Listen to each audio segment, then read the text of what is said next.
Welcome to the Make Me Better podcast.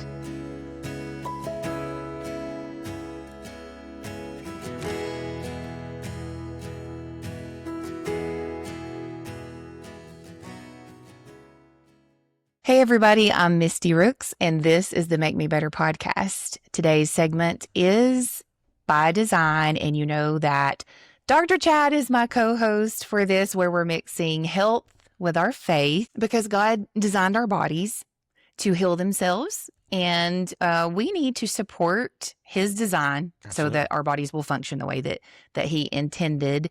So today's episode is titled Nutrition 101. And oddly enough, I found my notes from the very first workshop that I ever attended at your office, probably in 2021. Nice. And I think it was Nutrition 101. And if you can read my writing on here, it's pretty old now. So, okay, this is the very first thing that I wrote down, if I'm reading this correctly. 97.5% of cancer is diet and lifestyle related. Absolutely. Is it still the same? Yes. If it's not worse, and I can honestly say that I haven't checked that stat this year and the CDC's update to that, but that's where that resource was found. And so I think that that's a great opener, because everybody, we say that, oh, you are what you ate, and, your food is your fuel, and all these cute sayings, but that brings it home to just how much it's related to the things that we know kill us the most, which is our chronic diseases now. Yeah. I will say, before you really get going, okay, that another thing that I wrote down that I don't need to read that always stuck with me was, like, if you're going to change something in your diet, the first thing you can start with is your meat, like your proteins, and to eat clean meat. And because I remember you saying that if you eat a sick, lazy, diseased, cow, beef, then that's what your body will become. It will turn into that. And that just made me feel so gross, right. Sitting there that night. And I remembered that. So ever since then, like, we've been eating clean meat. And that's one thing that's like a non-negotiable. We don't ever go back to anything else. So that's one thing that we still do. Well, that's fun, because it brings to mind that things you don't really a lot of times hear back from people in workshops year after year of what hung with them, what stuck with them. And so it's great to hear that did, and that you're still following that rule, and and I think that brings up the first thing is a mindset about nutrition. We just covered that it's related to everything from autism to ADD, ADHD, to cancer, to obesity, to diabetes. And we know these things. But like, when we think about just this overall capability, it's related to every single thing. I mean, just that we have to think about it in that magnitude, and that something like this is a statement of investment. Nutrition isn't something, a lot of times, after a few weeks of being off sugar, like we did the 30-day challenge not too long ago, right? And like, you feel different, by week 2, you're over the anger, and all the things of being absent from it. And then you get into the model of, wait a second, I'm just starting to feel the benefits and lighter, more energy or whatever. But the fact is, it is a long-term investment. It's compound interest, just like a savings account. That's really what you're making your changes in your nutrition for. And so, because just like in the same respect, smoking one cigarette isn't most likely, probably 99.99% chance, going to give you cancer. But smoking a pack a day for 20 years is what gives you the cancer. Well, same with nutrition. The investments are a multitude of replication. And I think something that helps people remind that is that every 120 days, your blood's brand new. And it's made of every living red blood cell been replaced. The water, the plasma, all the stuff. In 120 days. So that's what amazing. Did you eat for 120 days is what your blood's made of. And then all the other organs are built from that, nutrition that's flowing through you. Yeah. And so really the cliche, you are what you eat, Absolutely. is actually true. 100%. Well, I guess we should have a caveat to it. You are what you absorb of Okay. what you eat. And so I think that before we get into the particulars of what goes into that, it leads into, well, your digestive tract and our quote microbiome and all these things. They're really, really important aspect. And I think that starting nutrition from the fact that you want to have that healthy microbiome. And so eating fermented foods, a couple of servings, something from the upper G for the upper GI, like yogurt or kombucha or kefir or something like that every day. And then for the lower GI, some kind of sauerkraut or kimchi or something fermented that's fibrous. Over a period of time is going to build a better microbiome so that you can have the right bacteria to make the right nutrients to be able to absorb. Right. Okay. Yeah, because if we're not breaking that down, actually, then we're not getting, like, even with our supplements, you know, Oh, absolutely. like if our stomach and our digestive system, if our digestive system is not right, then we are not even absorbing our supplements the way that we think we are, and they're not really helping us Absolutely. as much as we think. Yeah, I think so. And then the fun thing about, because I did read your notes while you were doing fixing chords and stuff, is that, and I love this because so many times people will search looking for something new. And maybe a man discovering something extremely ancient and timeless, which is God's design. We might discover some new aspect of it, and it's new to us, but it's not new. And so the same general tenets, the same biblical principles are there in our nutrition. And my notes and what we talk about today is not that different than 2025. And 5 years is a while. And when we think about research and everything, but the basics are all right there. And that's good to see. That's good to see that consistency. Yeah. And so when we think about those things, now that we got our microbiome as the first thing, what's the next thing you want to talk about? Oh my goodness. Well, the next thing on my notes is inflammation. So I'm guessing that means that most of the inflammation we have is fueled by our nutrition. It can be. So it really can be.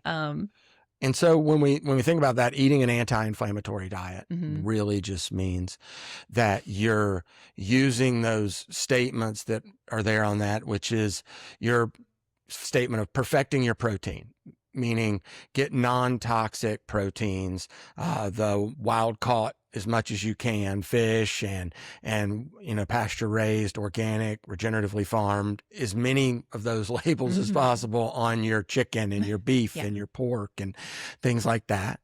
That's a must. And so then we want to fix our fats, and then we want to trash our toxins. And so those are the big things. And to do that, that's what reduces inflammation.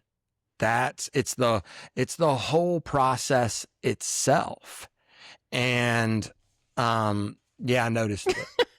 Fixing your fats was good. I missed that a few years ago. And I was probably going a mile a minute.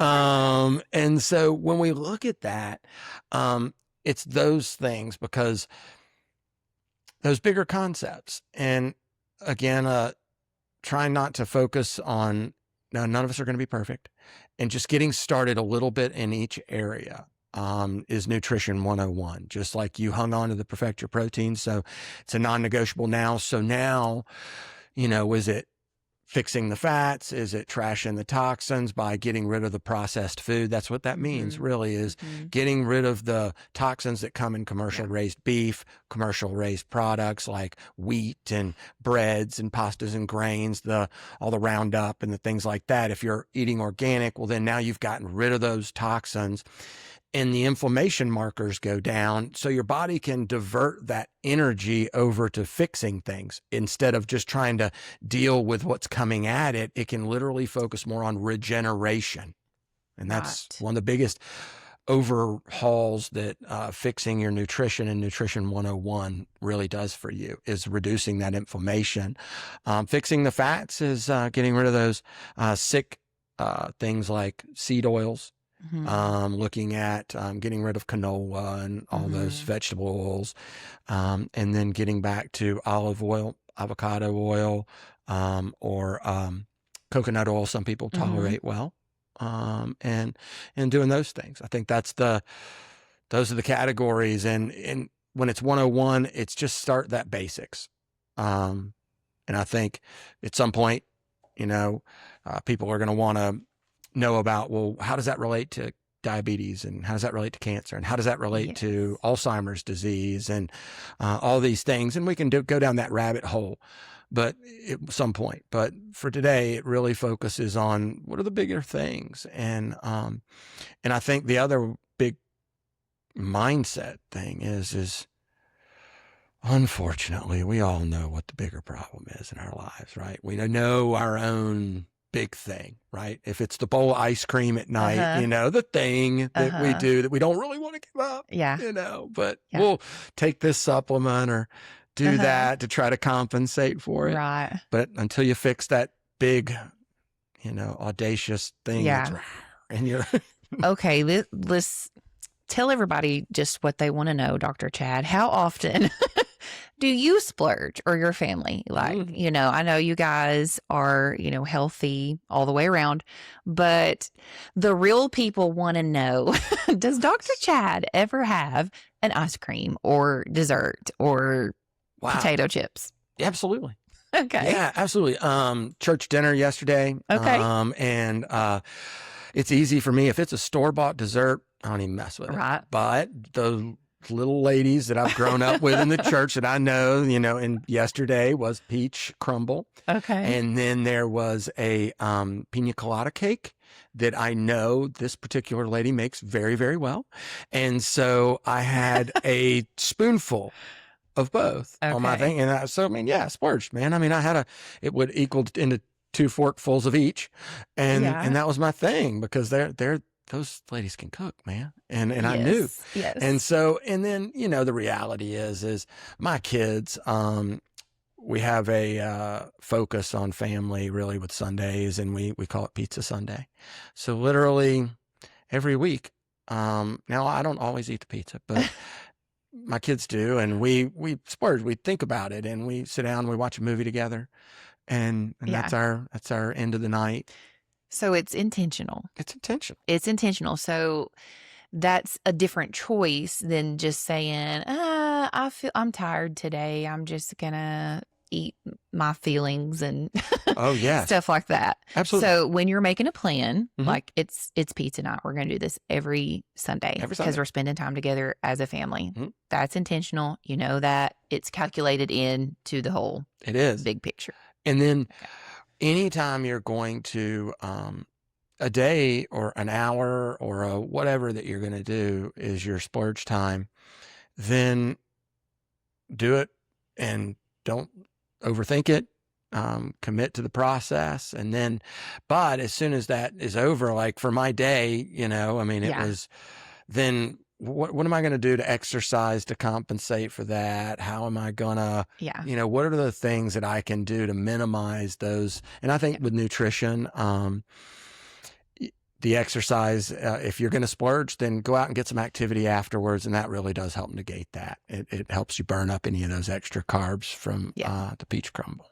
So you heard it, but he had like a spoonful, not a plateful of desserts. Or I didn't try them all. There was way many piece. there. Yeah. And then since it's an intentional decision, once it's done, then you're back on, back on regular. Yeah. Because it's not a diet. Diets make you die. I mean, emotionally and physically.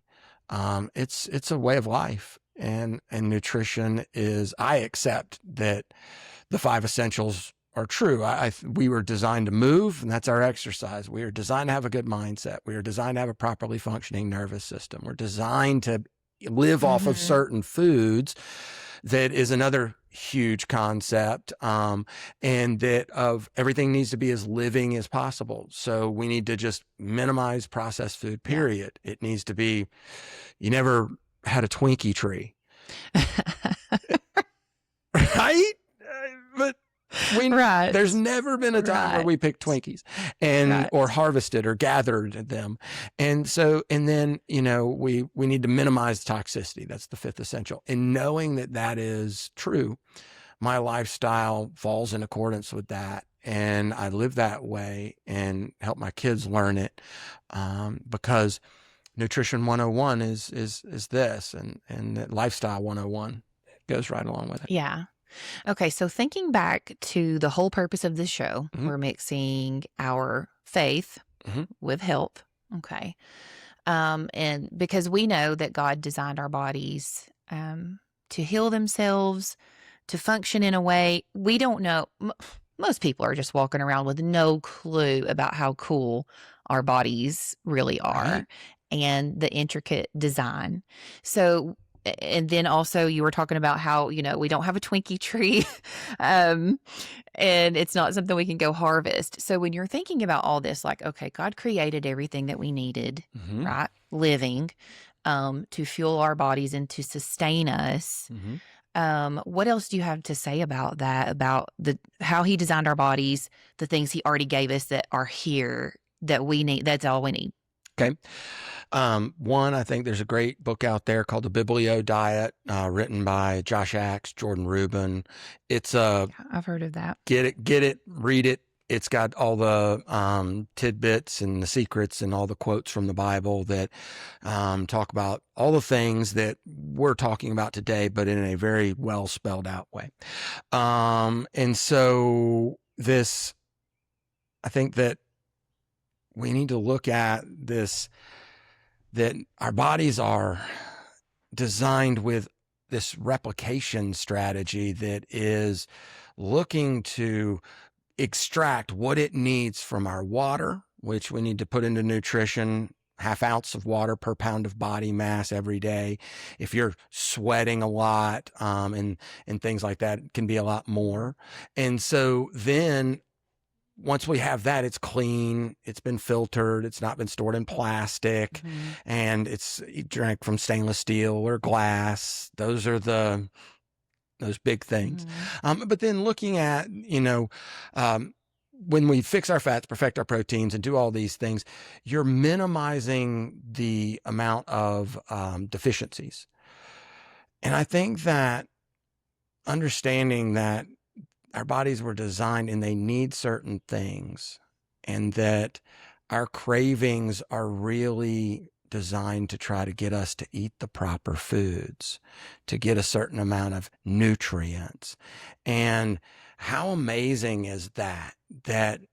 We literally, the moment that you put food or even think about food, the vagus nerve of our central nervous system is assessing the food that's in your mouth, and it's assessing how much sugar, how much salt, how much fat, and how much protein's in it. And it is literally signaling your pancreas and your salivary glands how much of each of the enzymes that you need to produce to break down the food that's coming at it in the stomach. Wow. Yes. And this is what I'm talking about. Our bodies are so cool. Yes. And we don't know this stuff. This is not something normal. This is not a normal subject in school. You don't learn about how your body functions, until you go to a workshop or something or listen to this podcast. But we can't go as in depth where we'd be here for exactly for hours. But yeah, that's just getting back to how God designed our bodies, and he also supplied everything that we need. We have it, it's there.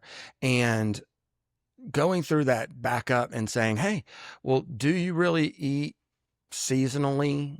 Do you try to eat more of the fresh stuff when it's around that isn't having to be shipped in from Chile or from, Brazil or from someplace? Looking at, can you buy that from a local farmer that, and like we're going to have Saturdayed market Right. coming up, right? It's the 16th of this month, I think it's the first one, and it's once a month. And so we're going to have local people, like the Iron Roots Pastures is going to be there, and different people will be showing up with their fresh grown food, and some of it will be organic and all the things. Yeah. And so what can you do to eat like that while it's here and while it's in season? And what can you do to grow your own food? You know, even if it's just the tomatoes in a bucket out on your back porch, Yeah. or Yeah. what are the things that you can do to remove barriers to the obstacles we put in front of us? Nutrition 101 is all of these things packaged into how can I really use it? And so for me, like today was grabbing my thermal bag, and I had a handful of fresh organic lettuce and some arugula, and then I put some cheese in there, and then I had the leftover venison and a couple pieces of chicken, and I was in a hurry, so I didn't have enough, and I just threw that all together, and then it went into a box, and I carried it with me. My snack was, yes, the kids left me an apple. And so I grabbed that apple, and that was what I had today. That's been my meal. So that was my meal and my snack. And so what can you do? Fast food is supposed to be fruits and vegetables and all the things. How can you set yourself up to be successful? Yeah. What you just said is what everybody's thinking. I was in a hurry. So I just grabbed whatever. I had to go through the drive-through. And that's it. I mean, families are busy, and they're too busy sometimes. And so our priorities are out of whack. So we are not cooking our meals at home. We're eating out all the time. And then we have all the processed food because it's quick and easy. And we don't know what they're cooking it with. Yeah. You know, not now because I just don't eat there as much, but originally Jefferson's had a button for me, and so does the Hope House, and they have buttons there because they know that's the ingredients I want. And when they hit that, they know what to build or make my salads out of. And I used to keep a jar of coconut oil in the back, and Jefferson's would scoop it out and make my chicken in that coconut oil for my family. And in getting in touch with your local restaurants like that, and being upfront with them about, hey, I want to come here, but I'm not going to eat like everybody else. And so what can I do to create these things? Because you're worth it. It's worth the effort. You know, people say, and it is true, eating healthy, it's expensive. But what's more expensive is disease and cancer treatment. Yeah. And it's the long game. Yeah. Oh, it is so the long game. It really is. Yeah. And so I think that number one is admitting what your biggest weaknesses are and looking at how you can set up your lifestyle to get, like you said, if it's quick. For us, it's cooking a lot. Like if I cook hamburgers, even there's only 6 of us and my wife's vegetarian, doesn't eat, so there's only going to be 5 burgers eaten. I still cook like 15, as many as my grill will handle. I'll cook them all, and then they go into the refrigerator and my Pyrex stuff, and then we nibble on them or put them in the kids' lunch or whatever all week long.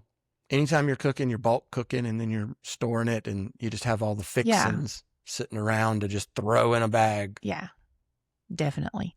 Being at home now more, or all the time, I should say. Yeah.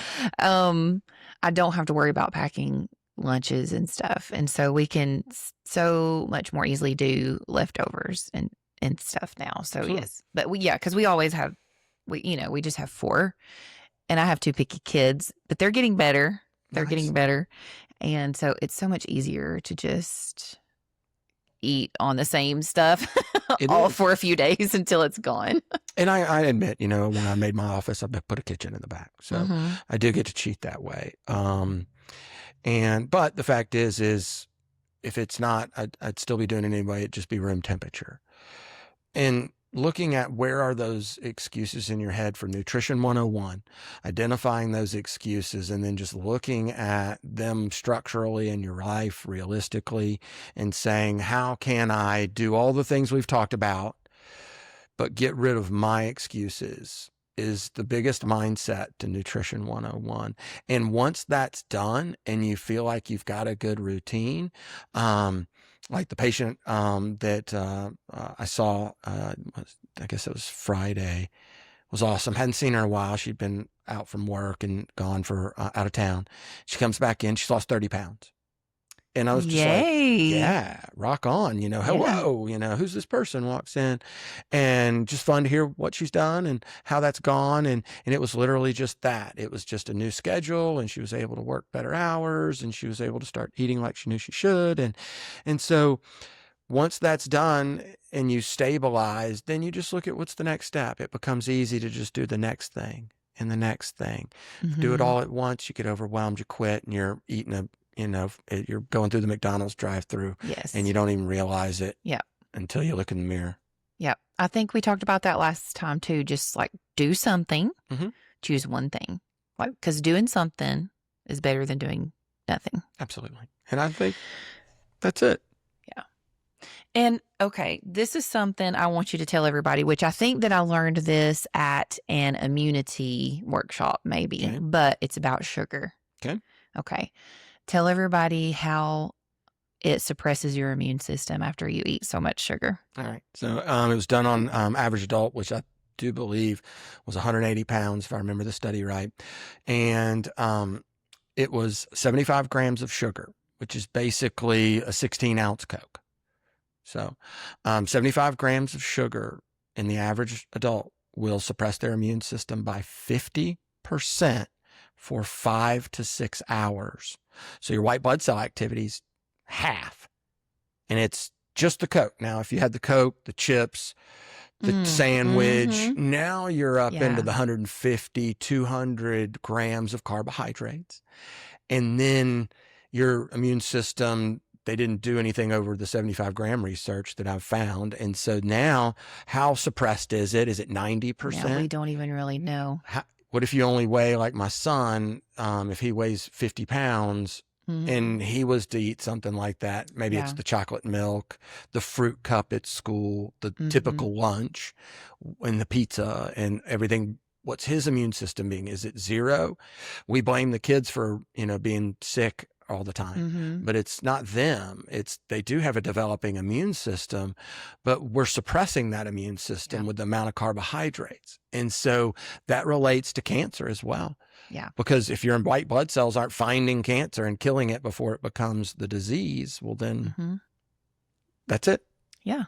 And so it relates to everything. And I just think that, that's awesome. I'm glad you remembered that. I'd forgotten to mention that. Yes. Well, because it scared me. At that time, my kids were in daycare and they were sick all the time. And it's so much better now. Yeah. Okay, real quick.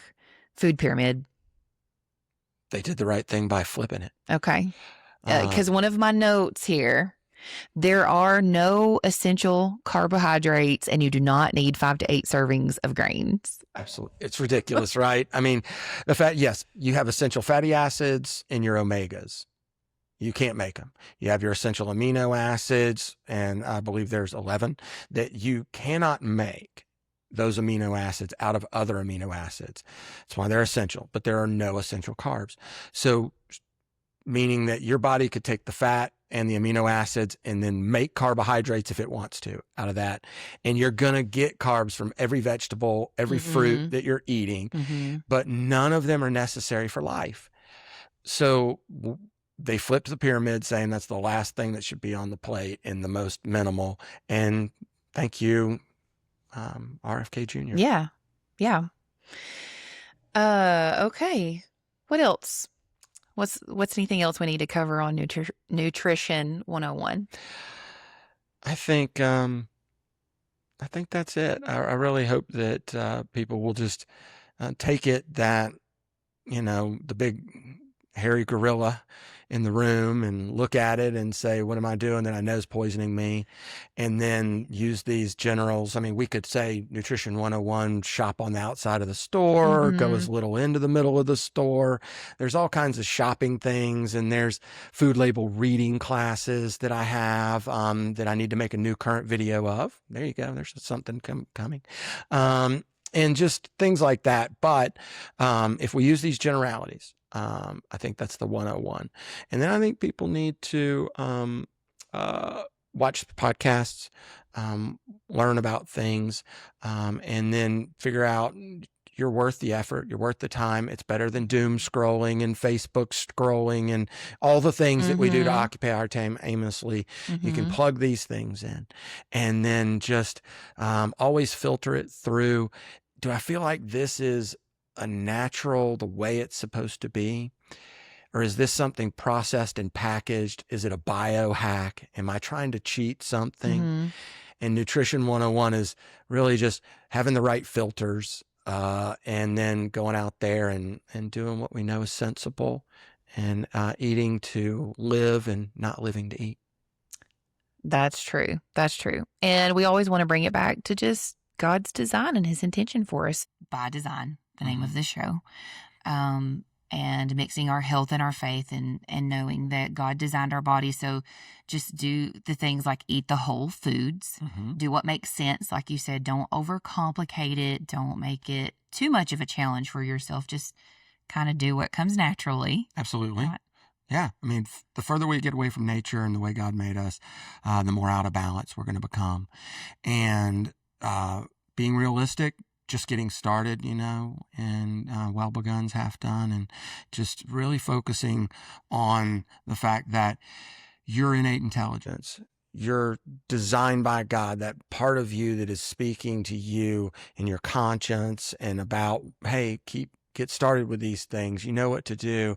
Just follow those things until it becomes the lifestyle that you wanted to have, and then you can grow from there. Yeah. And just get started. And I look forward to 201 and 301 or whatever else we want to do.